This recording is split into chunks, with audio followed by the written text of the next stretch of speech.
On a demandé du coup à Delphine et Benoît d'être un peu personnes ressources pour répondre à la question de comment dépasser le sentiment d'impuissance et passer à l'action ou aux actions.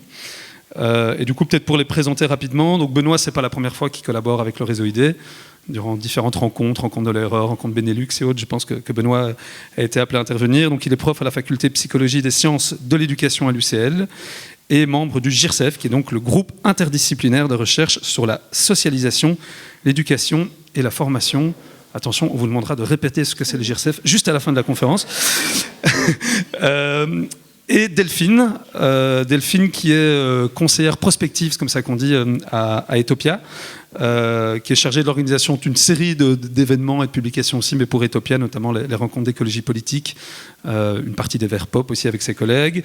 Et elle a rédigé plusieurs études en lien avec les questions d'effondrement, et aussi pas mal collaboré avec, on va dire, les activités du réseau Mycélium, qui a travaillé ces questions-là aussi par le passé avec nos deux associations.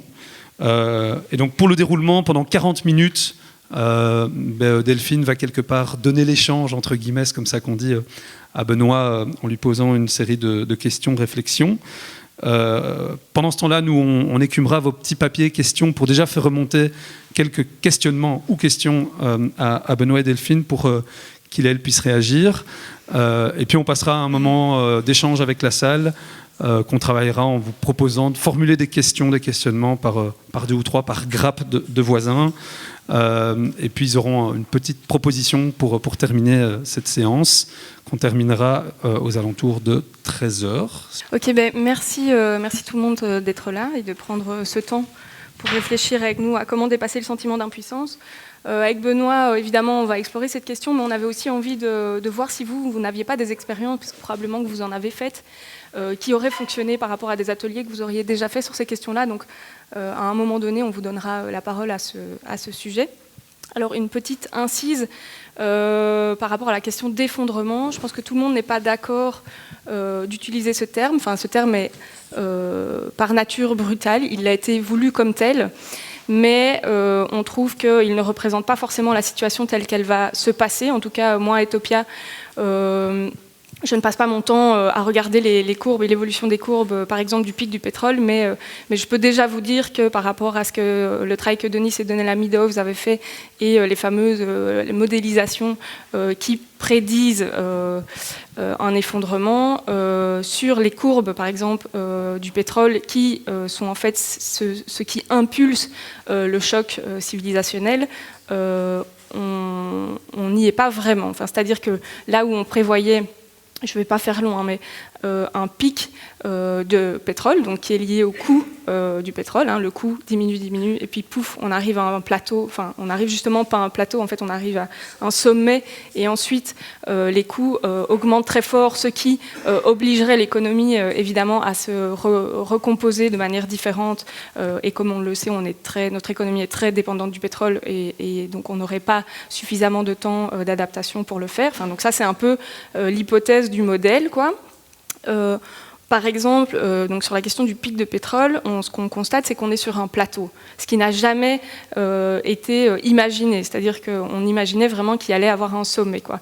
Parce que le pic de pétrole, si vous voulez, comment est-ce qu'il a été modélisé à la base? C'était sur base des puits d'extraction de pétrole. Et donc, on remarquait que dans les puits d'extraction, eh bien, on extrayait au début un petit peu, et puis de plus en plus, puis on arrive à un sommet, et puis le puits diminuait, et il fallait engager de plus en plus de coûts pour aller creuser de plus en plus bas, et donc retirer la fin du pétrole. Donc ça ne veut pas dire que le puits est épuisé, ça veut dire que les coûts sont supérieurs, enfin deviennent à un moment donné supérieurs à ce que le pétrole nous permettrait de faire. Voilà. Et donc le modèle du pic de pétrole, il est basé sur le puits du pétrole, si vous voulez.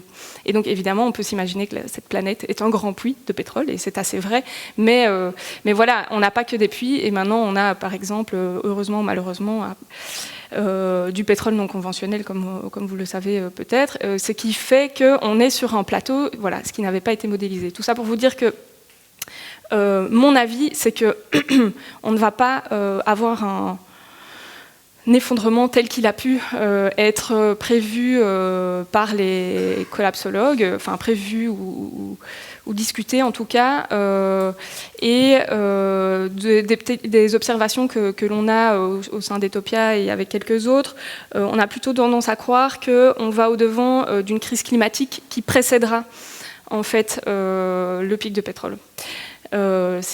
Puisqu'il semble de plus en plus évident que la crise climatique est là maintenant sous nos yeux, enfin, ça devient difficile de ne pas le voir. Et là, je parle avec mon intuition, j'ai quand même l'impression qu'on va au-devant d'années successives de petits chocs climatiques mais locaux, qui vont quand même nous obliger à prendre conscience du changement climatique. Tout ça pour dire que il est fort probable que les choses ne se passent pas telles qu'elles ont été modélisées. Je ne sais pas si ça vous rassure ou ça ne vous rassure pas, mais moi je ne crois pas au choc brutal, quoi. Je pense que on va avoir des chocs localisés successifs, ce qui va nous obliger à recomposer évidemment très très fort les choses, mais probablement avec un peu moins d'exigence de rapidité que si ça avait été un pic du pétrole. Et donc tout ça aussi pour dire, puis j'en finis avec l'intro, qu'il me semble, et à ce titre moi je trouve que Maison Renard est vraiment extrêmement intéressant, qu'il me semble que le plus grand péril que va connaître, c'est mon avis personnel, hein, nos sociétés, est la montée des extrémismes. Puisque je pense que quand la population se rendra, enfin l'ensemble de la population se rendra compte qu'on n'est plus au devant, qu'on est dans une crise climatique, elle voudra probablement des décisions rapides, puisque évidemment quelque part c'est même ce qu'on aimerait tous que le politique fasse, prenne des décisions rapides, mais on se rend bien compte que voilà, à la fois il y a l'enjeu démocratique et à la fois il y a l'enjeu écologique, et que c'est pas toujours évident de rassembler les deux. Et donc moi, mon opinion, c'est qu'on doit autant craindre qu'il faut être autant attentif aux signaux d'une montée des extrémismes, et on est quasiment aussi impuissant, hein, que d'autres choses. Mais je tenais aussi à vous rassurer là aussi purement intuitivement, parce que c'est pas parce qu'on a un passage, pour moi, ça va vous paraître bizarre de dire ça, mais c'est pas parce qu'à un moment donné on expérimente l'extrémisme qu'on reste coincé dedans à vie, quoi. Enfin, mais j'ai quand même l'impression que là on va être tenté de l'expérimenter. Et voilà, et ça c'est vrai qu'il faut rester vigilant, et en même temps moi je n'ai pas envie qu'on ne voit ça. On peut presque... Alors, je ne veux pas faire du tout le lit de l'extrémisme, mais peut-être pour nous rassurer, je me dis c'est peut-être une opportunité pour comprendre à quel point l'extrémisme n'est pas la solution que de l'expérimenter. Bon, voilà. Ça, c'est mon intuition, mais c'était aussi pour peut-être venir un peu... diversifier les points de vue autour de la question de l'effondrement. Voilà. De l'effondrement qui, pour moi, n'en sera pas. Donc, on a la chance d'avoir Benoît Galland qui a déjà été présenté. Nous, avant d'entamer le débat sur le sentiment d'impuissance, on parlera probablement, sûrement d'autres émotions que de l'impuissance, qui n'est pas une émotion d'ailleurs, je pense. Mais donc, avant de rentrer dans cette question-là, on avait envie de prendre juste très brièvement quelques petits ressentis autour de la pièce que vous venez de voir, puisque l'idée c'est aussi de, ici, se dire quels sont les outils qu'on a envie d'utiliser, qu'on a envie de mettre en place pour travailler ces questions-là avec d'autres groupes. Et donc ça me paraît être intéressant de se dire, tiens, est-ce que pour moi c'était, enfin même pas est-ce que c'est un bon outil, mais ça m'a fait ça, ou enfin voilà, ça m'a plutôt... Enfin, peu importe ce que ça vous a fait, mais voilà, je vous propose du coup qu'on prenne 4 bref témoignages, si c'est possible, qui prennent 1 minute maximum. Et puis ensuite, je demanderai à Benoît Galland de rebondir et lui aussi de nous expliquer ce que ça lui a fait, cette pièce de théâtre. Voilà. Juste, on a un micro pour ça, et c'est vraiment chouette de le faire dans le micro, parce que juste pour garder une trace, chaque fois on enregistre, donc ça nous permet de garder les témoignages et les questions, si jamais. Ça restera anonyme et entre nous, mais c'est comme ça on garde une trace. Alors, Alors, un petit témoignage. Voilà. Je veux dire que la pièce m'a d'abord... Enfin, je suis plutôt déjà dans la mobilisation, enfin, dans quelque chose de positif. Enfin, moi, je ne suis pas dans une impasse. Où comment dépasser le sentiment d'impuissance? Je suis plutôt... on est face à quelque chose... Waouh, les choses bougent et il y a moyen de faire société autrement. Donc moi, c'est plutôt ça qui m'anime. Mais je dois dire qu'ici, la pièce, autant au départ, je rigolais et tout, à la fin, ça m'a bien plombé et je suis plus dans... Je sais pourquoi je ne regarde plus la télé, les actualités. Je suis plus dans ce sentiment d'impuissance et où je suis tellement... La peur m'a tellement envahie que je ne sais plus bouger. Enfin, je suis paralysée. Donc, je me retrouve dans une paralysie alors qu'au départ, je ne l'étais pas du tout. Intéressant. Merci. Un autre témoignage. Bonjour. Alors, au niveau professionnel, moi, je me situais plus ou moins entre les colonnes 2, 3 avant le spectacle. Et puis, je dois dire qu'au niveau personnel, il m'a bien taclé parce que ma fille se marie samedi. Et cette question d'enfant m'a... Waouh. Voilà. Ça, c'est très personnel.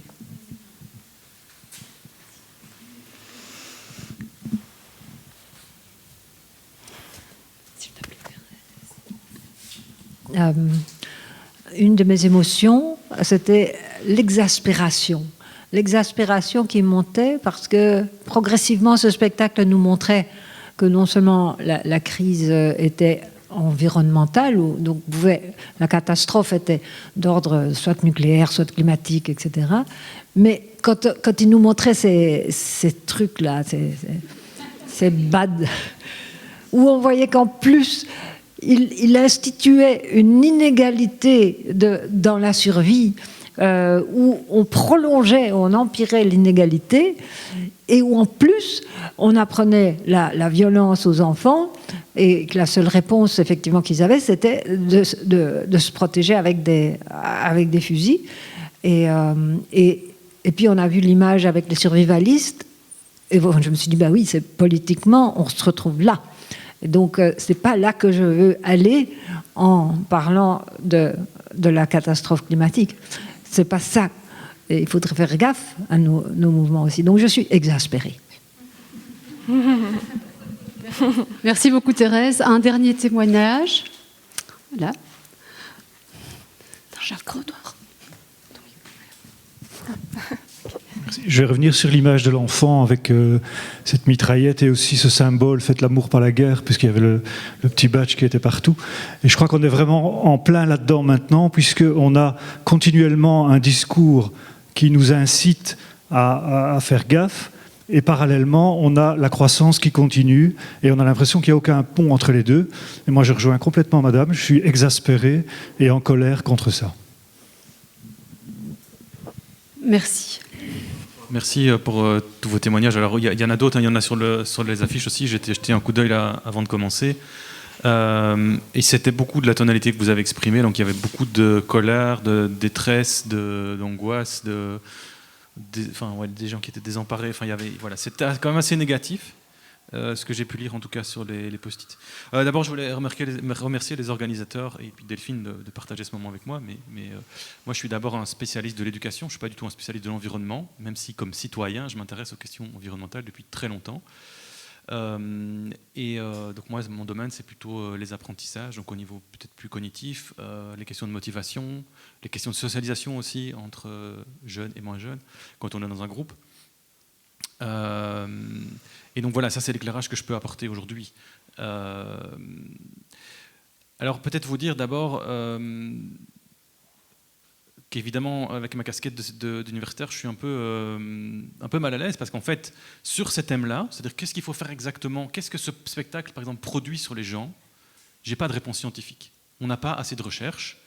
J'intervenais récemment après Jean-Pascal et je disais je suis désolé, mais il a bien de la chance, il a une vaste communauté scientifique, ils ont de larges fonds de recherche en éducation, croyez-nous, on n'est pas du tout à ce stade-là, et donc on est en train de balbutier. Alors la bonne nouvelle pour vous, c'est que ce qui est génial, c'est qu'il n'y a qu'à regarder les ateliers, le programme de la journée, vous avez plein d'expériences, il y a plein de choses, et donc on peut innover, on peut imaginer, et on ne doit pas avoir peur de se dire « Ah merde, j'ai pas fait comme il faut, c'est pas ce qu'il fallait faire ».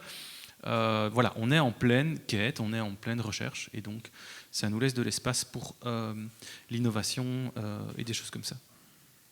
Et donc peut-être la première chose que j'avais envie de dire, peut-être par rapport à ce qu'on a vécu ensemble ici, par rapport autour de ce spectacle, c'est d'abord qu'on avait la chance d'avoir un comédien, Alexandre,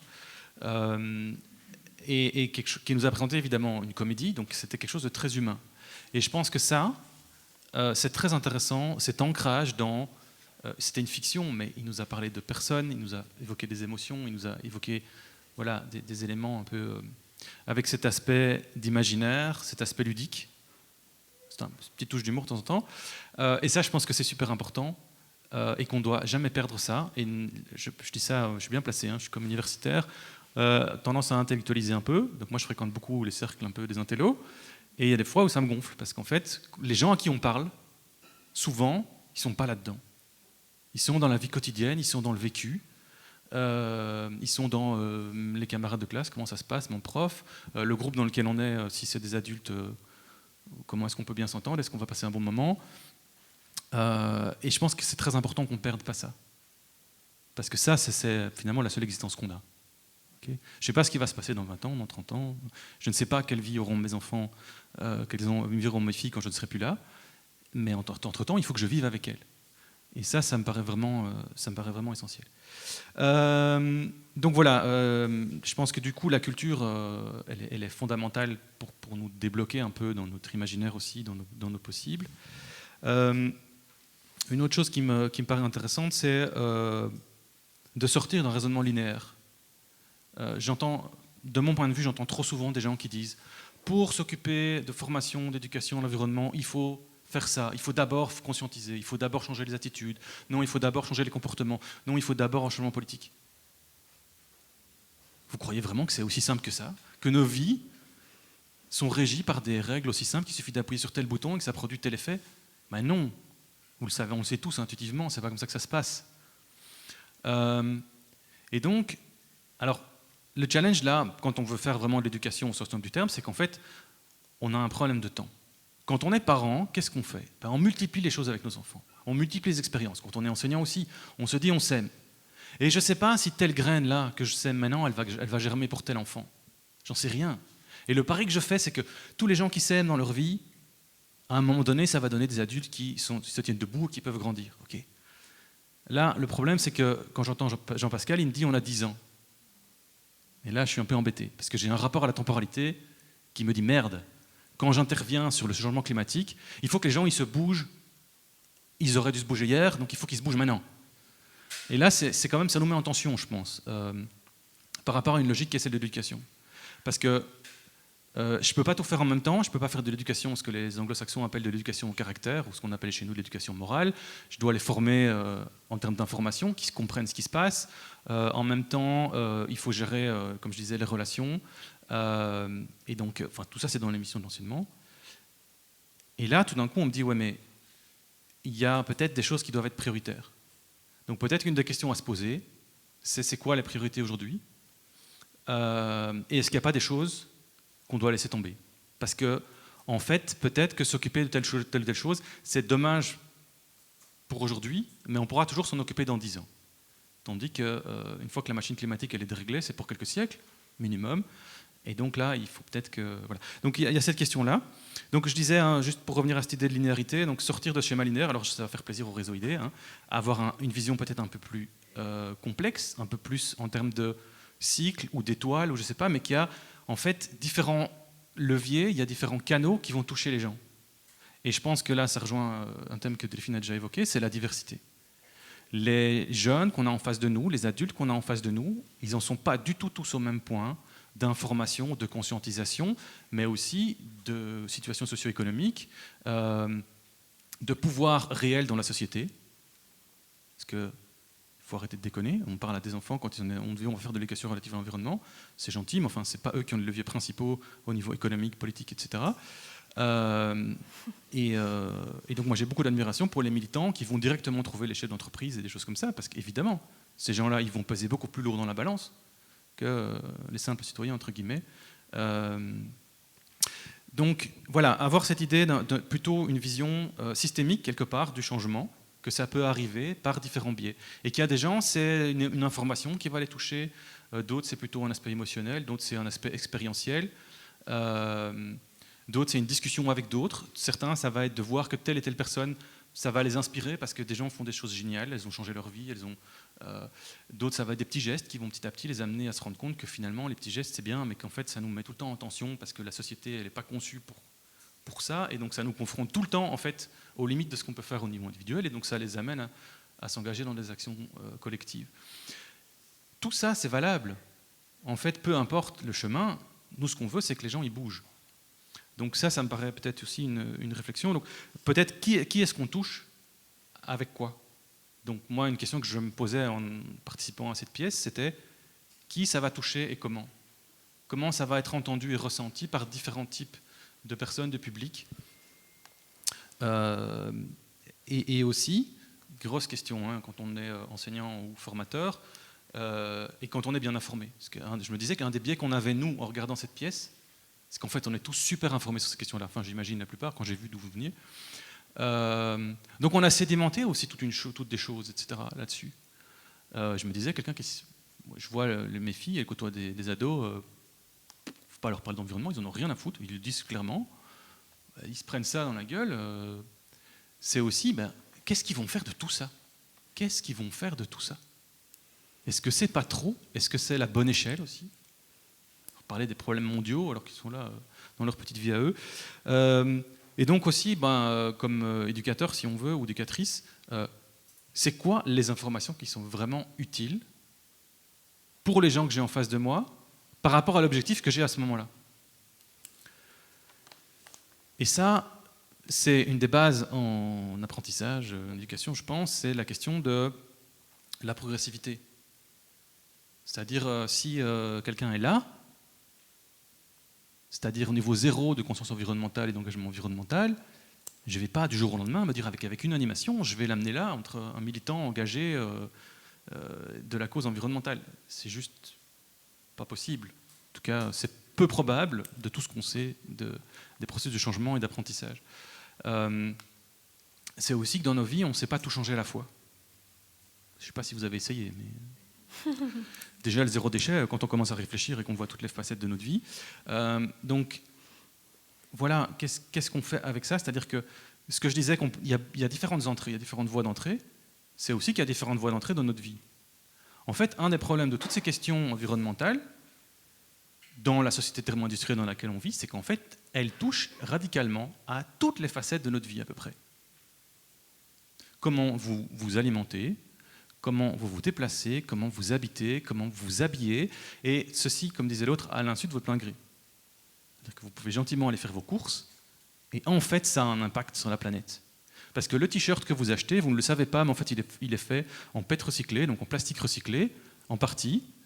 Et donc, en fait, vous contribuez. En achetant un t-shirt, vous pensez bêtement que c'est du tissu. Ben non, c'est du plastique. Okay, donc, ça va faire un déchet plastique qui va rester pendant des siècles.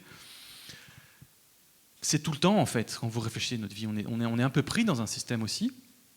Mais donc, ça veut dire aussi qu'on peut commencer la sensibilisation ou l'action par plein de bouts. Et en même temps, comme je disais, un des pièges, c'est d'essayer de vouloir tout faire à la fois, parce que là, ça, c'est juste renforcer le sentiment d'impuissance à du son à l'heure. Peut-être c'est lié à ce que je disais sur les échelles. Et donc, rappelez-vous ce que j'ai dit tout au début. Hein. Là, je vous partage plutôt des réflexions et des questionnements que j'ai. Ça veut dire peut-être aussi qu'on doit réfléchir à quelle échelle de vie ou d'information on discute avec différents... Enfin, en fonction des personnes qu'on a en face de nous. Okay, c'est vrai que quand on voit les trucs sur le commerce mondial, c'est hallucinant. C'est juste hallucinant. Et encore, on n'a pas parlé du trading ultra rapide et des trucs comme ça, enfin, du trafic Internet qui est à plus de 80%, si je ne me trompe pas, c'est des robots en fait. Donc, Internet, c'est un monde qui vit sa vie. Nous sommes devenus minoritaires dans les circulations électroniques, okay, comme êtres humains. Bon, ok, tout ça, on peut rajouter les exemples à l'infini. Ok. Moi j'ai 8 ans, qu'est-ce que vous voulez? Que ça me parle. D'accord?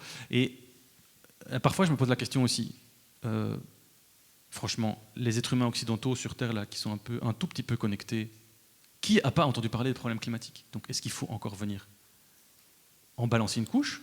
Ou est-ce qu'on ne doit pas plutôt se dire, ok, qu'est-ce qu'on a envie dans notre vie? Comment on a envie de vivre dans notre classe, dans notre école, dans notre famille? En tout cas, je pense que cette connexion-là, pour revenir à cette question sur le sentiment d'impuissance, elle est centrale. Vous avez évoqué des émotions négatives. Alors, on a toute une série de travaux de recherche qui ont été faits sur l'impact des émotions négatives pour essayer de changer les comportements. Parce qu'on n'a pas attendu les problèmes environnementaux pour s'intéresser à ça. Notamment dans la santé, on a beaucoup étudié ça. Hein, les gens ont des mauvaises habitudes, ils font des trucs qui sont dommageables pour leur santé. Comment est-ce qu'on va faire pour qu'ils changent de comportement? Typiquement la cigarette. Ok, bon, on va leur faire peur, comme ça ils vont arrêter. Bon, il y a des gens qui ont essayé, donc appel à peur, où on va leur faire prendre conscience du risque. C'est quoi les risques quand vous fumez? Est-ce que ça marche pour changer les comportements? Les études nous disent ça dépend. Ça marche un peu, mais ça marche surtout quand on renforce aussi chez les gens le sentiment qu'ils peuvent y faire quelque chose. Donc je vous explique les risques, je vous montre des photos qui font peur comme sur les paquets de tabac, et je vous explique comment on pouvait faire pour ne pas avoir le risque. Avec le tabac, c'est facile. Quand on n'a pas commencé à fumer, il ne faut pas commencer. Okay, mais donc, c'est vrai dans d'autres domaines, et ça semble vrai aussi pour le changement climatique, par exemple, ou d'autres enjeux environnementaux. Ça ne sert à rien de faire prendre conscience des risques si vous ne donnez pas aussi des clés pour agir. Et des clés pour agir, c'est pas vous allez mieux voter aux prochaines élections. Parce que déjà, tous les mineurs d'âge, ils s'en foutent. Donc c'est qu'est-ce que vous allez faire quand vous rentrez chez vous? Pouvoir vous dire, ok, alors vous n'allez pas changer le monde, mais vous allez au moins retrouver un sentiment de contrôle dans ce que vous faites dans votre vie. D'accord? Pour la petite histoire, on a aussi toute une série de travaux de recherche qui commencent à émerger, qui semblent dire, une façon de renforcer le sentiment qu'on peut faire quelque chose, pas qu'on va tout changer, qu'on peut faire quelque chose. Donc ça nous aide à lutter contre l'anxiété, et ça marche mieux quand on est ensemble. Tiens, je vous apprends rien. Okay, il y en a plusieurs qui l'avaient dit aussi, je pense, dans les échanges. Voilà, parce que quand on est plusieurs, quand on est engagé à plusieurs, on n'est pas tout seul avec ses angoisses, on n'est pas tout seul avec ses émotions négatives, on peut faire du partage social, on a des relations, on peut construire quelque chose dans une communauté, et ça nous aide à avoir ce sentiment que oui, on est capable de faire quelque chose. Alors je mets un bémol tout de suite à ces recherches, parce qu'on peut se dire chouette. Elles nous disent aussi, ça marche mieux quand c'est pour un comportement précis, qu'on peut bien l'identifier. Par exemple, je reprends l'exemple du tabac. L'exemple du tabac, fumer c'est pas bon, ou vous essayez de ne pas être dans des pièces où il y a des gens qui fument, ok, ça vous protège. Ok. Ça marche moins bien pour des habitudes de vie. Genre, attention à ce que vous consommez comme régime alimentaire, parce que ça va améliorer votre santé, faire plus d'exercice, là c'est des habitudes que vous devez prendre.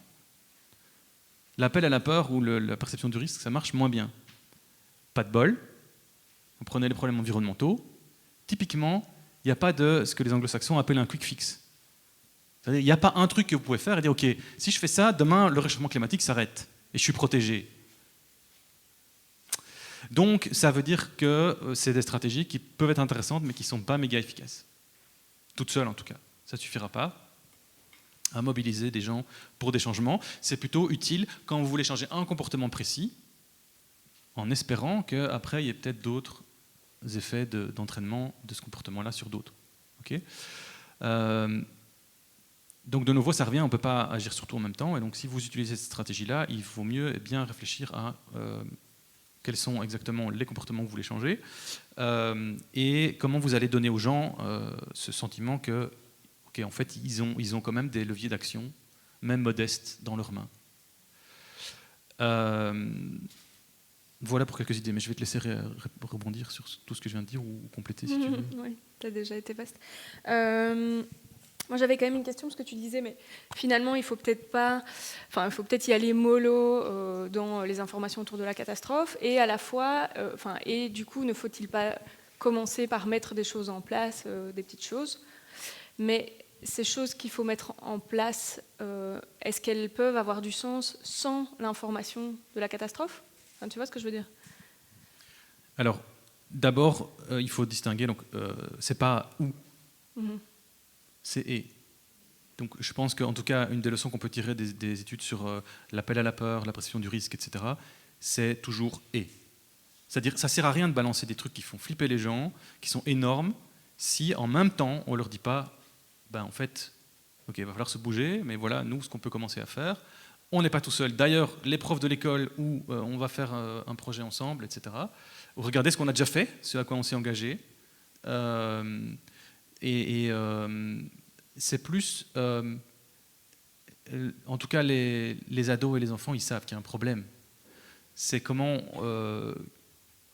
quand est-ce qu'on va venir avec des informations qui... Alors, je pense qu'il y a vraiment, pour moi, il y a deux choses. Il y a, est-ce que c'est notre mission comme adulte de donner un reflet de la réalité aux jeunes ? Oui, ça fait partie du boulot d'éducation. Moi, quand je suis enseignant, j'essaie de leur apprendre c'est quoi le monde, comment il fonctionne, qu'est-ce qui se passe. Est-ce que c'est pour ça que je dois leur parler d'effondrement ? Au sens strict scientifique, non. Parce que l'effondrement, c'est une hypothèse. C'est une vue de l'esprit, c'est une prospective. C'est une prophétie, si vous voulez. C'est pas un état de fait. Je peux leur parler des extinctions de masse. Ok, comment ça se passe, pourquoi, oui. Mais je pense que du coup, c'est intéressant de le faire aussi en connexion avec ce qui se passe dans leur quartier, dans leur jardin, dans leur village. Parce qu'un des problèmes aussi dans les communications autour de tous ces enjeux-là, c'est la question de la distance temporelle et la distance spatiale. C'est comme s'il y a quelque chose qui se passait là-bas. Et il y a les grands de ce monde qui se réunissent à la COP et qui vont décider. Mais non, c'est aussi... voilà, est-ce que je prends ma voiture ou pas ? Est-ce que je vais en avion ou pas, en vacances ? Est-ce que, voilà. Et ça ne veut pas dire que je dois porter le poids du monde sur mes épaules, évidemment, mais ça veut dire que je dois être connecté à tout ça. Ça ne se passe pas en dehors de moi. Et c'est là que cette connexion, elle me paraît vraiment intéressante, et c'est pour ça que je parlais d'échelle. Et bien sûr, il y a aussi des... Enfin, la question, elle est vraiment, qu'est-ce que les gens... En fait, toute la connaissance ne nous est pas utile pour agir. Et donc, à un moment donné, c'est quoi qu'il faut qu'on comprenne de ce qui se passe et qu'on connaisse pour agir en étant, j'allais dire, en connaissance de cause. Et on n'a pas tous besoin de devenir des climatologues avertis pour comprendre ce qui est en train de se passer. En fait, on en fait aussi l'expérience dans nos vies souvent. Le bruit dans la rue, l'odeur de pollution, tous ces gens qui ne sont pas bien. Il y a plus de gens aujourd'hui qui sont malades de longue durée qu'au chômage. On a un problème sociétal de gens qui se disent mes conditions de travail. Et quand on regarde objectivement les conditions de travail des gens, elles sont probablement meilleures que d'aller dans les mines. Et pourtant, les gens nous disent j'en peux plus. Donc il y a une question du sens là Et je me demande s'il n'y a pas des connexions là. Voilà. C'est quoi le sens de mon travail ? C'est pour gagner de l'argent, pour alimenter une machine à consommer qui détruit la vie qui est autour de nous. Je comprends que les gens du coup ils se disent mais c'est quoi le sens de mon boulot ? C'est quoi le sens de passer des heures à bosser pour gagner de l'argent, pour après le dépenser dans une société de consommation ? Donc voilà, il y a... Oui, pardon.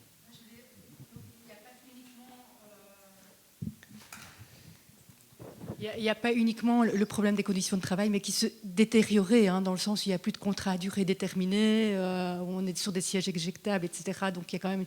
Mais il y a aussi une pression sociétale très forte. Il faut être des super mamans, des super papas. Il faut pouvoir suivre nos enfants, suivre leurs activités. Et donc c'est toute cette société de consommation aussi qui fait qu'on est mal au boulot, parce qu'on a toute une pression qui s'est ajoutée, en fait. Voilà, donc il y a certainement d'autres facteurs. Je ne suis pas un spécialiste du burn-out, mais c'est clair que cette idée aussi... Je veux dire, à mon avis, il y a un lien avec l'idée de croissance. C'est toujours plus, toujours mieux. Et donc le mouvement slow, si vous voulez. Parce que c'est un slow work aussi, il ne faut pas inventer. Et comme en effet, il faut être excellent partout. Enfin, voilà, il y a cette idée, à mon avis, qui est quand même... Et donc juste... parler avec même des très jeunes ou des très âgés... des questions environnementales, pour moi, c'est pas nécessairement leur parler d'effondrement. Ça, c'est votre choix à vous, parce que c'est votre vécu, votre sentiment, votre intuition, que c'est ça qui est en train d'arriver. Mais moi, ce qui me paraît important, c'est qu'on leur parle du monde dans lequel ils vivent maintenant. Qu'est-ce qui est en train de se passer maintenant ? Et qu'est-ce qui est en train de se passer dans différents lieux et dans différents groupes sociaux ? Donc je reviens à ça, parce que le Covid, il nous l'a mis dans la figure comme ça. On ne va pas vivre les chocs qui vont arriver de la même façon. On n'est pas égaux face à ça. Et même dans notre ressenti, dans notre façon de l'appréhender, Et pour faire le lien avec voilà, peut-être un dada peut-être un peu scientifique, mais je pense aussi que alors c'est des phénomènes qui sont complexes et qui sont difficiles à appréhender. Le CO2, vous ne le voyez pas. Malheureusement, la disparition des espèces, ça se passe à un rythme, en tout cas pour l'instant, qui fait qu'en fait, sur une vie humaine, c'est pas nécessairement évident de le percevoir, en tout cas sur quelques décennies. Parce qu'on vous dit qu'il y a 75% des insectes qui ont disparu. Mais franchement, il faut être vachement doué. Vous pouvez un peu regarder votre pare-brise, mais en fait, c'est pas vrai parce que si vous regardez à certaines saisons, à certains moments de l'année, en fait, à certaines heures de la journée, vous en avez plein de pare-brise. Donc, c'est quelque chose qui est difficile à sentir directement. Or, en fait, on est programmé pour réagir à des menaces qui sont directement perceptibles. Et donc, là aussi, il y a un travail d'éducation, notamment à travers l'art, mais aussi peut-être à travers la science. Donc, prendre des mesures, apprendre à observer, apprendre à redécouvrir la nature autrement, ça peut être aussi une façon de se reconnecter à ça et le rendre palpable. Donc voilà, parce que la notion d'effondrement, pour moi, la meilleure critique que j'ai lue pour l'instant, c'est Chloé Deligne que j'ai trouvée. Mais notamment, voilà, on a parlé plusieurs fois des inégalités et la notion d'effondrement, souvent, elle n'est pas assez explicite, elle n'est pas assez claire. On ne va pas tous prendre les chocs de la même façon. Et pour ça, la pièce, elle est géniale. Soyons clairs que les riches et les puissants, ils vont trouver très fort des solutions pour continuer à avoir leur confort et à la limite, ils vont mettre une pression sur l'ensemble de la société pour continuer à capter les ressources qui leur permettent de maintenir leur standard de vie. Donc là, il y a un vrai enjeu. On ne va pas le vivre de la même façon ici que dans les pays du Sud qui sont les premiers impactés et qui sont déjà en effondrement, si on veut, depuis la colonisation. Donc la temporalité aussi, hein, elle n'est pas la même. Et croire que tout va s'effondrer en même temps, mais c'est pas. Le cycle du carbone n'est pas celui de la vie humaine, c'est pas celui du plastique, c'est pas celui des mouvements océaniques. Enfin voilà, tout ça c'est des temporalités qui sont différentes et tout va pas d'un coup. D'ailleurs, on l'a vu avec le Covid aussi. Il y a des endroits où quelque part où ça s'est effondré presque parce qu'il y a des sociétés qui ont vraiment encaissé le coup. Et puis dans nos sociétés, tout le monde l'a pas encaissé de la même façon. Il y a des choses qui ont continué à fonctionner. En fait, relativement bien, et d'autres qui ont eu plus de mal. Mais voilà, donc voilà, il y a d'autres vertus, mais d'un point de vue scientifique, je suis pas sûr qu'il faut commencer par là. Et donc, moi, je serais plutôt pour essayer de partir avec les jeunes, de vraiment, ok, qu'est-ce qu'on vit, donc, j'insiste de nouveau quand je dis qu'est-ce que je vis, c'est vraiment parce que je pense qu'il y a toute une série de jeunes qui sentent qu'il y a des choses qui ne vont pas. Il y a des choses qui... Alors, j'adore notre monde d'aujourd'hui. Je ne voudrais pas vivre au Moyen-Âge. Mais on sent tous qu'à la fois, il y a des trucs qui nous épanouissent, qu'on trouve génial. On a une liberté, on a un confort, on a des possibilités qui sont extraordinaires. Et il y a des choses où on sent bien dans nos vies que ça ne va pas. Qui nous mettent mal à l'aise, qui nous inquiètent, etc. Et on peut commencer par là aussi. Dire, mais tiens, qu'est-ce qui se passe ? Voilà, dans ce qu'on vit aussi, pas juste dans... Je ne sais pas si j'ai vraiment répondu à ta question. J'ai l'impression. Ok, mais en fait, on a déjà 45 minutes de passé, donc je propose qu'on prenne déjà une question du public. Est-ce que quelqu'un voulait poser une question ? Oui ? Ah oui. Bah, allez-y, et moi je consulte les autres. Merci. Alors, puis j'en ai aussi ici. Moi, j'ai une question qui me paraît essentielle, qu'on n'a pas entendue.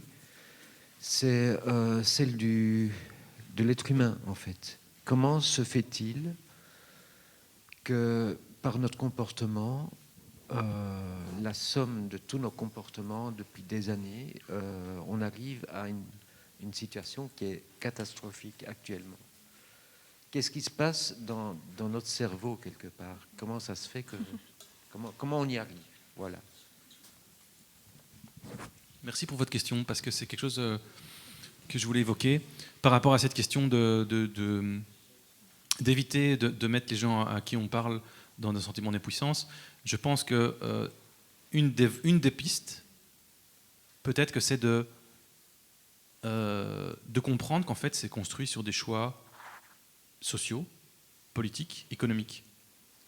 Donc, il n'y a qu'à regarder la vie des personnes plus âgées qui vivaient un peu à la campagne il y a encore quelques décennies, et vous allez trouver un mode de vie qui est probablement beaucoup plus soutenable que celui qu'on a aujourd'hui. Donc la grande accélération, elle date, suivant les pays, de l'après-guerre ou des années 60. Et donc c'est intéressant de comprendre qu'en fait la situation dans laquelle on est aujourd'hui et des choses qui paraissent du coup aux plus jeunes naturelles, parce qu'ils ont grandi dedans, c'est en fait le fruit d'une succession de choix. Et que donc, évidemment, la leçon là-dedans, c'est si c'est quelque chose qui a été construit, on peut construire d'autres choses. Il n'y a rien d'une fatalité. Okay, c'est un des problèmes avec la notion d'effondrement, c'est que ça peut donner l'impression que c'est en fait une espèce de lot naturel, que ça va arriver d'office. Or, comme le rappelait Delphine, nos modèles, ils sont intéressants, mais souvent, à un moment donné, un modèle, il déconne. Parce que la réalité le dépasse et ça finit par se passer autrement que ce qu'on avait prévu. Donc voilà, et je suis psychologue de formation, j'ai un doctorat en psychologie. Moi, je suis convaincu que le problème, il n'est pas dans la psychologie de l'être humain. Il est dans des choix sociaux et politiques et économiques qu'on a fait. Et que c'est là qu'il faut porter le combat aussi. C'est pas en faisant de la meilleure psychologie qu'on va sauver la planète. Ça, j'en suis convaincu. Et je peux vous dire que je suis un lecteur attentif des recherches en psycho. Quand on voit les effets que ça a, ils sont tellement dérisoires que j'en rigole. Okay ? Demain, si on a une taxe carbone, ça va changer beaucoup plus tous les comportements que toutes les interventions psychologiques qu'on peut imaginer. Okay ? Donc je pense que c'est vraiment important. Alors après, dans l'histoire de l'être humain, si vous lisez un ouvrage comme, par exemple, Extinction, une histoire... voilà, vous allez voir qu'en effet, on n'est pas... voilà. Alors je pense qu'on paye... Petite parenthèse anthropologique, on paye la liberté qu'on a en fait. Le fait qu'on a une intelligence qui nous a quelque part libérés des contraintes d'un programme génétique qui est programmé comme chez les animaux, beaucoup plus que nous, c'est qu'en fait on échappe un petit peu aux régulations naturelles qui sont en place pour les autres espèces dans la nature, et que donc on est capable de foutre la planète par terre en fait. Parce que n'importe quelle autre espèce, en fait, les cycles de régulation naturelle seraient intervenus pour réguler ça. Et ben nous, on est devenus tellement efficaces, tellement malins, parce qu'on s'est affranchi de beaucoup de contraintes de la nature, que quelque part, on est capable en fait de bousiller la seule maison qu'on a dans l'univers, c'est la planète Terre. Donc voilà, le revers de la médaille de notre puissance. Ouais. Tu connais les écrits de Boller sur le cerveau, ça dit quelque chose? Le bug humain. Oui, bah... Mais allez, c'est vraiment, je travaille dans un centre interdisciplinaire.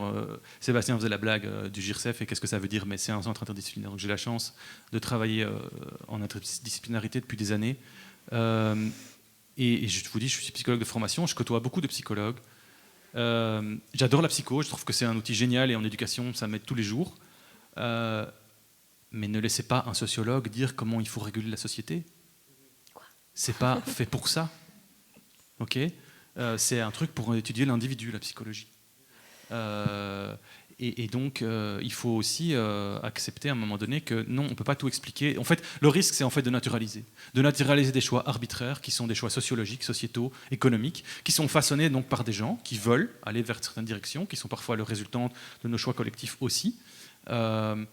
Mais il n'y a pas de fatalité là où on est. C'est vraiment parce qu'il y a des gens, même très récemment, dans les années 70, dans les années 80, quand il y a les premiers scientifiques qui ont lancé des alertes, etc., qui ont dit non, on ne vous croit pas, ou on ne veut surtout pas vous croire, ou il faut tout faire pour qu'on ne vous croie pas, etc.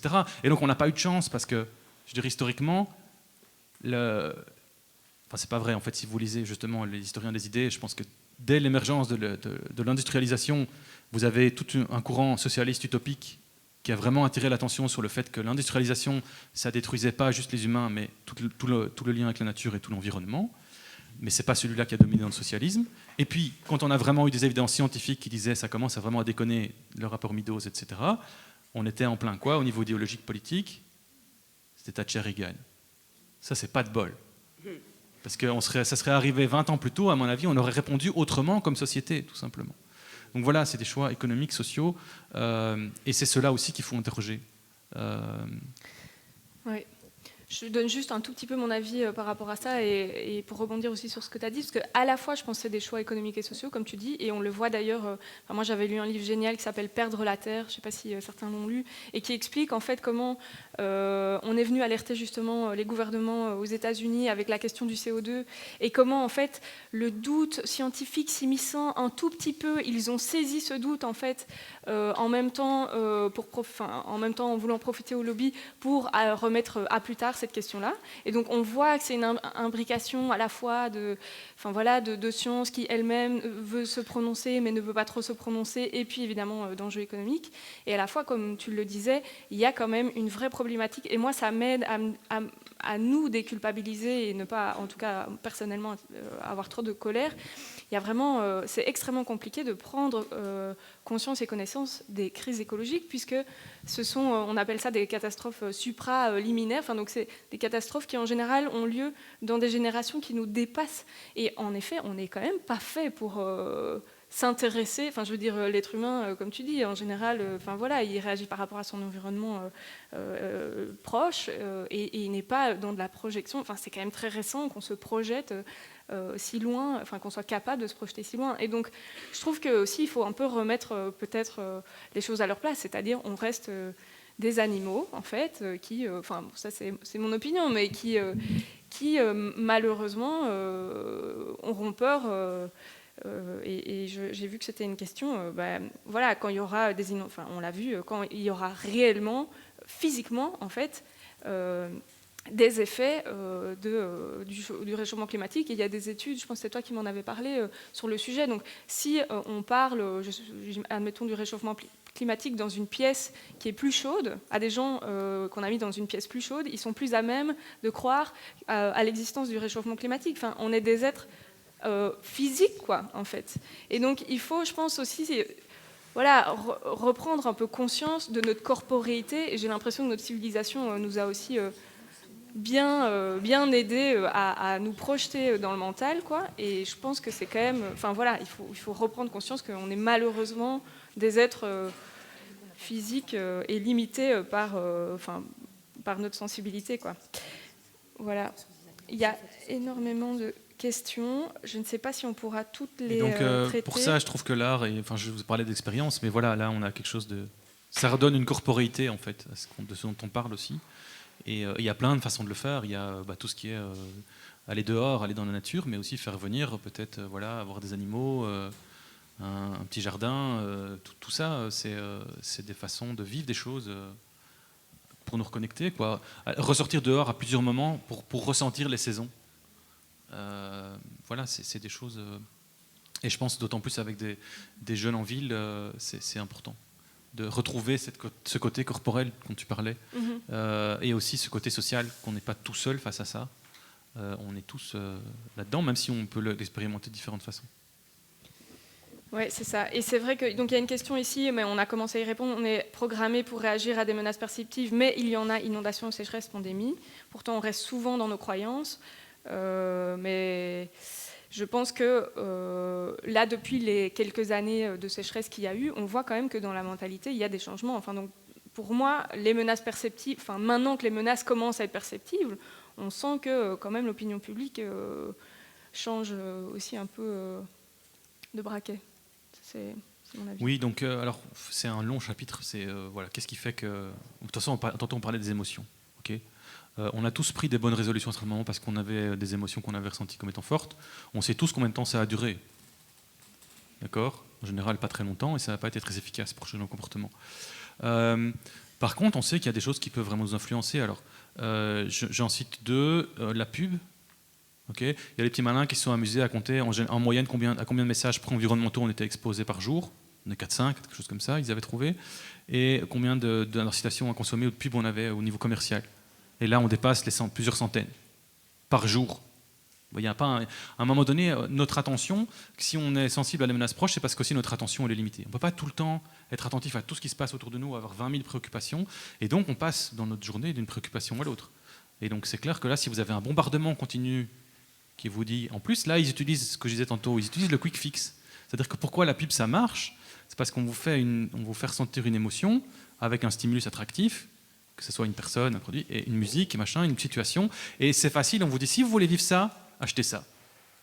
Vous voyez, là, le lien avec l'émotion, il est direct, il est facile.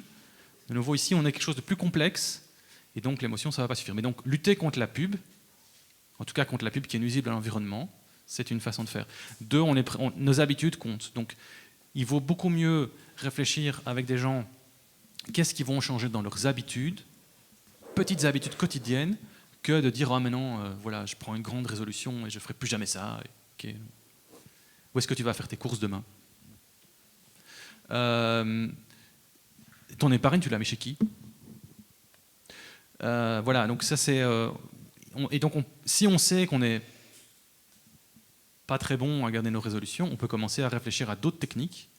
Et c'est là qu'aussi, être à plusieurs, prendre un engagement public, et puis d'autres gens qui vont nous rappeler, tiens, où est-ce que tu en es? Tu avais dit ça. Voilà. Il y a toute une série de choses, mais en effet, ça a des répercussions sur comment on va accompagner. Oublier cette idée qu'une fois qu'on a pris conscience du truc, ça y est, on va changer nos comportements, etc. En fait, toutes les études montrent que c'est pas comme ça qu'on fonctionne, et ça rejoint notre expérience quotidienne. Il y avait quelqu'un qui voulait réagir là-bas?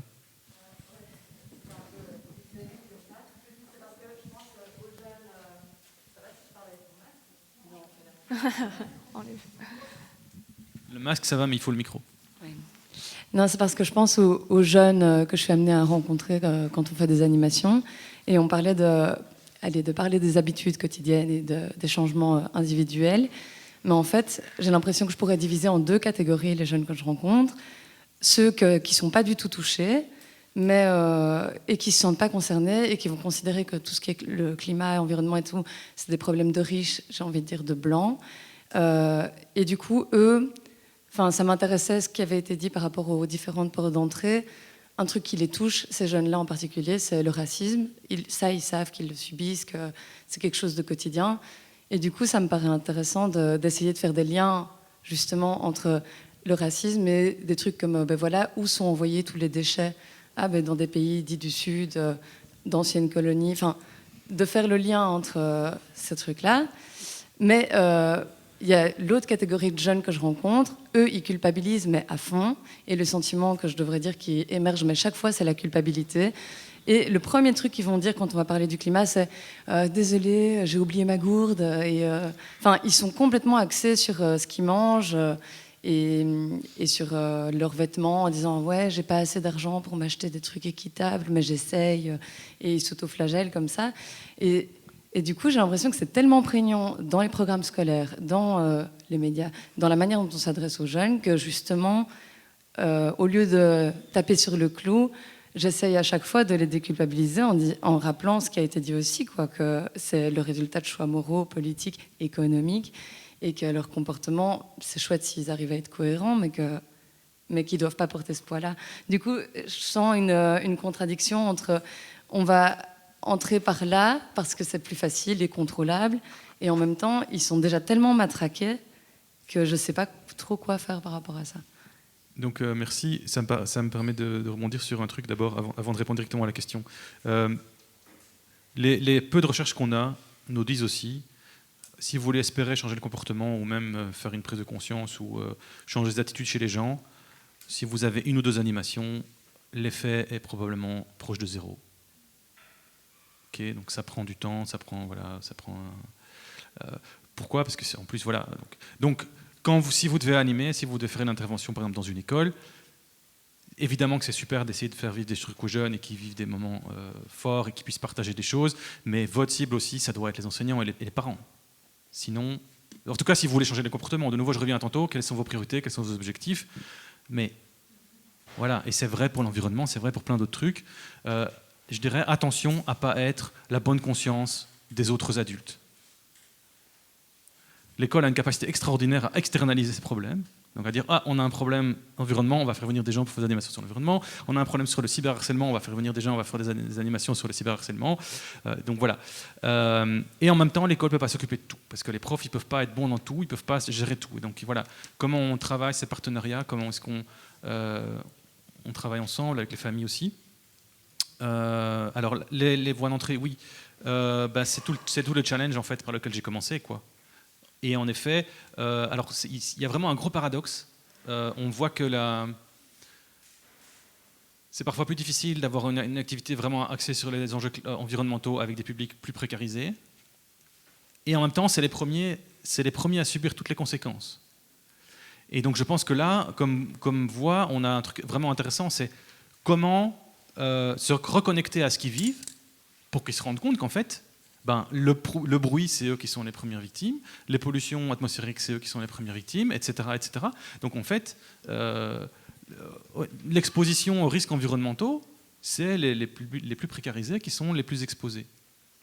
Et en effet, donc, dans ce vécu de racisme, de discrimination, de mise sur le côté, de déclassement, je pense qu'il y a peut-être quelque chose à construire. Et comme la grosse tarte à la crème, mais je pense qu'elle est vraiment importante, évidemment, ça permet de reconnecter la question des inégalités sociales et la question du changement climatique. Et on voit bien qu'on ne s'en sortira pas si à un moment donné, on ne remet pas ça ensemble. Mais peu importe de nouveau par où on rentre, à mon avis, ce qui est intéressant, c'est de montrer qu'en fait, il y a des ponts à faire. Autre chose aussi, je me dis quand on a... Alors, c'est pas toujours facile, parce que je le vois aussi comme parent, mais justement, quand on a des jeunes qui ont des vécus différents, comment est-ce qu'on fait pour qu'ils se parlent et qu'ils arrivent à dévoiler pourquoi ils disent ça, ou ils se tiennent comme ça. Je me dis que là, on a peut-être un levier qui est intéressant, plutôt que de venir, nous, avec notre bon sens moral d'adulte et d'essayer de faire passer le message, de dire, OK, ils ont des expériences différentes, essayons de faire un cadre et d'animer le débat pour qu'ils puissent se dire ce qu'ils ne partagent pas, puisqu'ils partagent aussi, et en quoi c'est difficile d'être dans une posture ou dans l'autre. Voilà, il y a ça. Et alors, je n'en ai pas parlé, mais ça me paraît cohérent avec ce que j'ai dit avant, une des grandes forces qui façonnent nos comportements, c'est ce qu'on perçoit du comportement des autres. Quelles sont les normes ? Qu'est-ce qui est normal comme comportement ? Ou j'ai l'impression qu'il est normal comme comportement. Donc je reviens à la pub. Un des gros problèmes de la pub, c'est pas tellement que ça vous fait acheter tel ou tel produit. C'est que ça fait paraître normal des modes de vie et des modes de consommation qui sont complètement insoutenables. Et qui sont d'ailleurs souvent réservés à une classe plutôt privilégiée. Okay ? Mais plein de jeunes pensent que c'est ça, la vraie vie, si on veut, la vie normale. Okay ? Et donc là, on a aussi un levier pour essayer de déconstruire avec les jeunes. C'est quoi la norme ? C'est quoi être jeune aujourd'hui ? Est-ce qu'il faut toujours avoir vraiment les meilleures fringues et le dernier smartphone à la mode pour être accepté et reconnu dans un groupe de jeunes ? Certains jeunes ont probablement ce sentiment-là. D'autres pas du tout. Okay ? Et je dis ça parce qu'en fait, à un moment donné, c'est aussi comment nous, adultes, on va être des modèles. Donc, j'ai parlé de normes, c'est aussi avoir des modèles. Et de nouveau, voilà, est-ce qu'on est nous, on va proposer quoi comme futur désirable à ces jeunes ? Si on tire la gueule et qu'on est amer ou qu'on est tout le temps en colère, je ne suis pas sûr que ça va leur donner envie. Et on peut leur parler d'environnement, mais ils vont d'abord pas regarder ce qu'on dit, ils vont d'abord regarder ce qu'on fait. Et là, on a vraiment un problème, parce que nos écoles sont complètement à la traîne, enfin, la plupart de nos écoles, pardon, sont complètement à la traîne en termes d'être un lieu où la qualité de vie est bonne, en termes général, environnemental, si vous voulez, sans parler des relations, et où l'engagement environnemental, si vous voulez, est très très faible. Mais quelle crédibilité on a comme adulte quand on débarque dans les écoles, ou pire, quand les profs essayent de parler de ça. Et comme parents, c'est la même chose. Parce que il y avait qui me posait la question tout à l'heure. Et donc, voilà, une des premières forces qu'on a pour agir sur les autres qui nous entourent et sur les jeunes qui nous regardent, c'est vous êtes quoi comme adulte ? Vous faites quoi ? Et ils savent qu'on ne peut pas tout faire, ils savent qu'on peut avoir des faiblesses.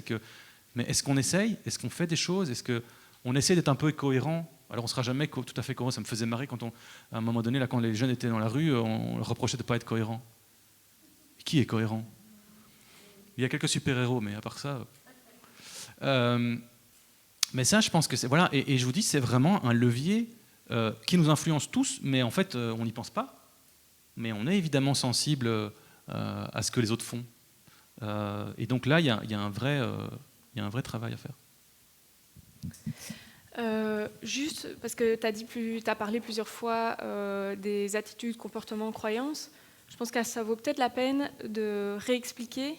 En général, pour les psychologues qui travaillent sur le changement de comportement, c'est quoi les étapes en général telles que vous les étudiez? Alors, c'est un débat compliqué parce que, si vous voulez, il y a plusieurs modèles. Les plus simples étant ceux qui ont le moins bien résisté à des tests de la vraie vie.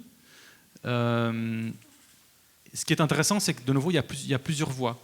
Donc, il y a des choses qui passent par, je dirais, une prise de conscience, de l'information, de la connaissance, mais ça n'a pas en lien direct avec le comportement. Il y a une série d'étapes intermédiaires, donc c'est un processus qui est lent, qui est coûteux, et il y a des processus qui sont beaucoup plus affectifs, qui demandent beaucoup moins d'attention, beaucoup moins de concentration. Donc par exemple l'influence du comportement des autres. Si tout le monde autour de moi fait attention à l'environnement, ou la majorité des gens, j'ai l'impression que la majorité des gens, je vais avoir tendance à adopter ces comportements-là. Si tout le monde a ses gourdes à l'école, ça va me paraître évident que j'amène ma gourde à l'école. Attention, on ne va pas beaucoup protéger l'environnement avec des gourdes, c'est pas mal, mais ce n'est pas ça qui va résoudre les problèmes qu'Alexandre a présentés. Donc il y a plusieurs canaux, si vous voulez, qui modèlent notre comportement. Les spécialistes ne sont pas d'accord sur quelle est la meilleure. Et il y a toute une approche aussi qui est très utilisée dans le marketing, qui vise en fait à nous influencer en agissant directement sur notre comportement pour nous amener à d'autres comportements. D'accord ? Donc nous faire des petites choses, accepter une requête, accepter un objet gratuit, signer un petit truc, répondre à une question, pour qu'après on accepte. Voilà. Donc il y a des tas de techniques, mais qui semblent, elles, en termes de changement de comportement, plus rapides, mais qui sont du coup plus de la manipulation. Donc là, on a un problème en termes, si vous voulez, éthiques, quand on est éducateur. C'est est-ce que je manipule les gens autour de moi pour qu'ils fassent les comportements que moi j'ai estimés étant les comportements désirables, ou est-ce que je passe par des voies qui sont plus incertaines. Mais donc voilà, et les relations sociales, c'est quelque chose de très important, puisqu'on est des animaux sociaux. Donc voilà, je ne vais pas faire trop, parce que les concepts sont eux-mêmes... Alors ce qui est intéressant juste, c'est que, si vous voulez, on avait, pour faire très court et en schématisant, on a eu d'abord des modèles qui étaient très... les croyances des gens, les attitudes des gens, les intentions des gens, le sentiment de contrôle des gens. Et puis, les gens qui travaillaient notamment dans le domaine de la santé se sont dit, ouais, mais en fait, ça ne marche pas bien, on n'arrive pas bien à expliquer les comportements. On a besoin d'une couche en plus. Et là, on a rajouté, les gens qui sont autour de la personne. Et puis, dont on dit, ouais, mais c'est pas suffisant, il y a les organisations, il y a les structures. Et c'est beaucoup plus facile de prendre les transports en commun quand vous avez des arrêts de bus et des arrêts de tram partout et que les transports en commun fonctionnent bien. Si ça vous coûte trop de temps et d'énergie d'aller jusqu'aux arrêts puis de faire le trajet, et que par contre votre voiture, vous pouvez la garer devant chez vous et qu'il y a des routes partout, il n'y a pas besoin de grands discours et tout. C'est juste que le choix par défaut qui est facile, c'est de prendre sa bagnole. Okay ? C'est comme quand vous allez faire vos courses, vous n'avez pas envie de plastique. Mais rentrez dans un supermarché et essayez d'acheter des trucs sans plastique. Si ce n'est pas un supermarché de vrac, c'est foutu. Vous n'avez pas demandé à choisir, vous n'avez pas choisi le plastique, on vous l'a mis dans les mains. Et vous cherchez un produit, vous l'avez, le plastique. Voilà. Donc ça, c'est des choix, ça c'est vraiment fondamental. Et si vous voulez, c'est là que je rejoins peut-être la question du cerveau. C'est qu'en fait, on n'est pas des animaux où on n'est pas tout le temps en train de réfléchir et de conscientiser tout ce qu'on fait. On fonctionne beaucoup en mode automatique, pilotage automatique. Okay ? Et en fait, on réfléchit que quand on est contraint et forcé. C'est-à-dire quand il y a des trucs qui ne se passent pas comme on voudrait, ou qui sont inattendus, là on commence, tiens, qu'est-ce qui se passe ? Je dois mobiliser mon attention, je commence à réfléchir, etc. Et donc, toute la question des infrastructures, donc de l'aménagement urbain, etc., c'est vital. Parce que ça a un effet direct, si vous voulez, sur notre cerveau, pour reprendre l'analogie. Okay ? Et donc, oui, le 30 km/h en ville, oui, la place des vélos, c'est fondamental. Plus on aura de routes, plus on aura de voitures. Plus on mettra des aéroports, plus on aura des trucs bon marché pour voyager en avion, plus on aura de gens qui voyageront en avion. C'est pas très compliqué à comprendre. Alors c'est pas vrai parce qu'il y a des gens où c'est pas le seul critère, ils sont prêts à payer très cher, etc. Ou c'est pas eux qui payent, c'est leur boîte. Ok, mais ça c'est infime. Ok, donc il y a vraiment des choses. Et donc oui, bannir certains produits, c'est efficace. On l'a vu avec le CFC. Tout le monde s'est mis d'accord en quelques années au niveau mondial et hop, on en a. Enfin, c'est pas vrai, il est rentré par la fenêtre parce qu'il est un peu dans d'autres produits, mais c'est pas grave. Donc oui, c'est des trucs qui marchent. Par contre, laisser l'industrie s'autoréguler, ça ne marche pas. Voilà. Pourquoi ? Parce qu'il y a un conflit d'intérêts. Ça aussi, le conflit d'intérêts, c'est une règle fondamentale, simple à comprendre du fonctionnement de l'être humain. Si vous avez un intérêt à ce que des gens consomment un truc qui pollue, vous ne devez pas vous occuper de savoir s'il faut l'interdire ou le réguler. Ce n'est pas à vous de le faire. Ok. Alors j'ai encore pas mal de questions. On ne va pas pouvoir toutes les faire. Je suis vraiment désolée, mais donc je t'en donne 2. Oui. Et puis peut-être ce sera le moment de conclure déjà. On va aller vite. Alors justement par rapport à la manipulation, j'ai une question ici. Comment éviter la manipulation émotionnelle ? Et c'est vrai que moi je trouve que par rapport à la question justement des adultes qui sont peut-être moins conscientisés, pas de la même manière, et qui vont être amenés à voter ces prochaines années dans une situation éventuellement de catastrophe écologique. Voilà. Qu'est-ce que toi tu en penses de tout ça ? Et comment travailler ces questions et agir en sortant de l'entre-soi ? Comment sortir des zones de confort, situations de classe, culturelle, sociale ? Voilà. C'est tout ? On va prendre ces 2-là.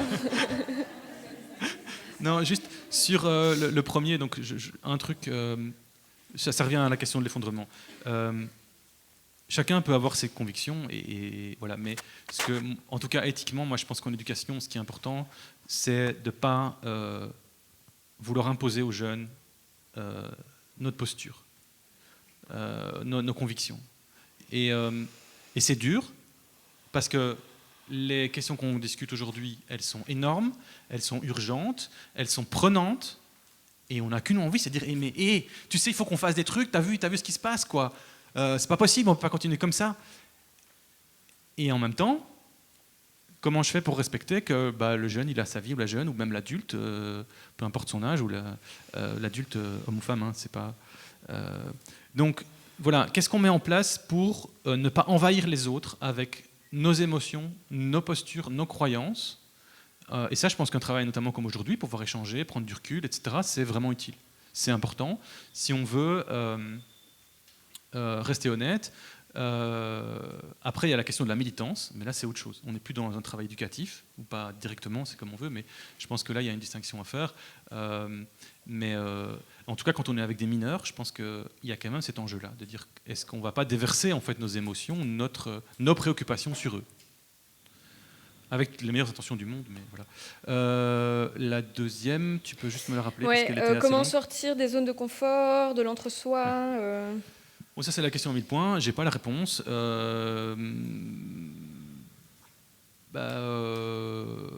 ce qu'il faut. Je pense que, déjà, voilà, le fait que je sois invité, moi je vous dis, je suis pas spécialement quelqu'un qui est un spécialiste de l'environnement, je suis un spécialiste de l'éducation. Je pense que ça, croiser les regards, c'est toujours intéressant.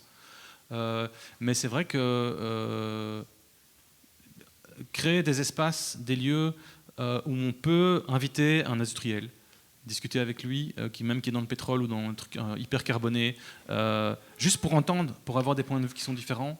Donc, moi, je me dis, voilà, peut-être qu'il faut imaginer des choses. Et ce qu'on a discuté, ce que j'évoquais un peu tantôt, on a peut-être la chance, quand on est avec des publics plus jeunes, que souvent, ils n'ont pas le choix, parce qu'ils sont à l'école ou parce qu'ils sont dans un groupe, et ils sont mélangés. Allons-y, profitons de cette diversité, faisons-la ressortir, faisons-la émerger, et essayons d'en faire quelque chose. Mais c'est la question à 1000 points, et c'est un vrai risque dans notre société. Tu disais tout à l'heure, tu parlais des extrémismes, etc. C'est vrai que c'est devenu à la fois avec une telle liberté d'expression et tellement fragmenté qu'on a parfois l'impression que les gens sont en effet dans ce qu'on dit des bulles. Donc voilà, où est-ce qu'on crée des ponts, où est-ce qu'on crée des lieux, et où est-ce qu'on crée des débats. Donc je pense, je ne sais pas s'il y a des journalistes dans la salle, appelez les journalistes, je pense qu'il faut recréer des lieux qui ne sont pas dans les médias.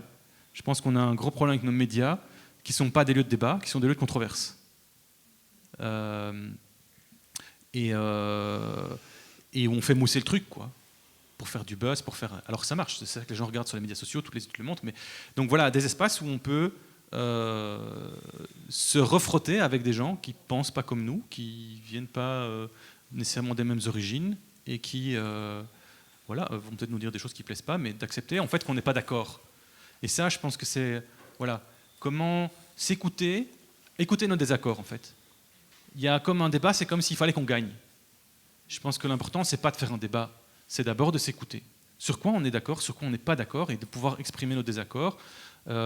Et là aussi, je pense que ça serait intéressant qu'on fasse un peu plus ça dans les écoles. Parce qu'il y a un peu trop cette tendance à l'école, c'est à un moment donné, on doit avoir donné la bonne réponse. Non, la vie, c'est pas comme ça. Et la science, même, c'est pas comme ça. Vous avez qu'à regarder sur le Covid comment les spécialistes et les experts se fritaient. Mais comme scientifique, on a l'habitude de ça. Marius Gilbert l'a très bien dit dans une interview qu'il a donnée il y a quelques semaines. Les scientifiques ont l'habitude des débats et des controverses. Mais ce n'est pas des controverses comme en politique. Ça n'a rien à voir. Ce n'est pas le même type de discussion. Et donc retrouver l'art de la disputatio, comme disaient les anciens, ça me paraît intéressant. Oui, on va bientôt arrêter. Tu veux nous dire quelque chose ? Je vais répondre à suivant. Comme on arrive à la fin du moment débat et qu'on parlait beaucoup d'ados, etc., juste pour préciser qu'on fait aussi le spectacle soit avec un public adulte, là c'est vraiment très spécifique de le faire avec un public plutôt associatif de gens concernés, mais donc Maison Renard on le fait d'habitude plutôt pour un tout public ou pour des ados, en ambiance scolaire comme on dit. Quand ça se passe comme ça, d'habitude il y a toujours une animation en classe où on en profite en fait pour introduire les thématiques du spectacle et aussi le second degré, parce que des fois les ados en fait, l'humour noir, le cynisme, le second degré, ils savent pas, donc c'est un moyen d'éducation aussi.